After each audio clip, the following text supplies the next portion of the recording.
नमस्कार, मैं रिंकी बाजपेयी। आप देख रहे हैं वंदे भारत टीवी। ममता बनर्जी का बड़ा बयान सामने आया है। जी हां, आपको बताते चले, उन्होंने महाकुंभ को लेकर बहुत बड़ी बात बोली है। योगी सरकार पर जमकर निशाना साधा है। तो हम आपको सुनाते हैं क्या कुछ कह रही हैं ममता बनर्जी, किस प्रकार से यूपी सरकार यानी योगी सरकार पर जमकर निशाना साध रही हैं। महाकुंभ को लेकर क्या कुछ कह रही हैं, आप सुने।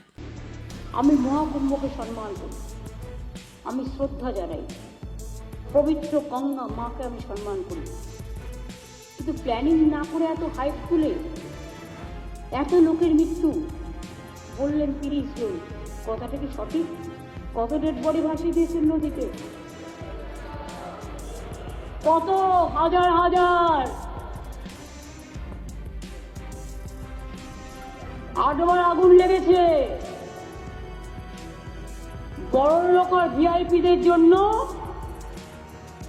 লক্ষ টাকার ক্যাম্প, আর গরিব লোকেদের সাধারণ লোকেদের জন্য লাইনে দাঁড়ান 15 ঘন্টা 20 ঘন্টা দাঁড়িয়ে, যদি একটা মাদুরেও বসে 2000 টাকা, এক কাপ লাল চাও 500 থেকে 2000 টাকা। তারা যে জায়গাটা গিয়ে স্নান করবে সেটা আলাদা, ভিআইপিদের স্নানের জায়গাটা আলাদা।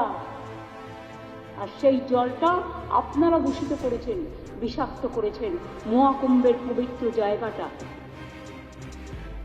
সব জায়গায় হাইপ তুলে দিয়েছে। সে একবার হয়েছিল না, গণেশ দুধ খাচ্ছে, সব ওখানে স্নান করো নাহলে পবিত্র হবে না।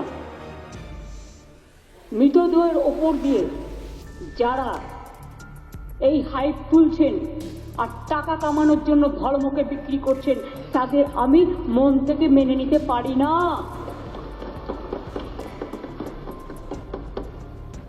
একটা বড় অনুষ্ঠানের স্ট্যাম্পেড হতেই পারে, কিন্তু তার জন্য প্ল্যানিং করতে হবে। কি প্ল্যানিং করেছিলেন আপনারা?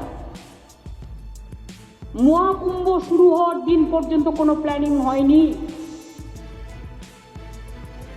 ইভেন এখনো আমি দেখছি আসানসোল থেকে শুরু করে বিহারের লোক এনে ভরছেন, আসানসোলের লোক এনে ভরছেন, বিভিন্ন জায়গার লোক এনে ভরছেন, আর বলছেন চলো সব বিনা পয়সায় করে দেবো, ফ্রিতে ট্রেন দিচ্ছেন।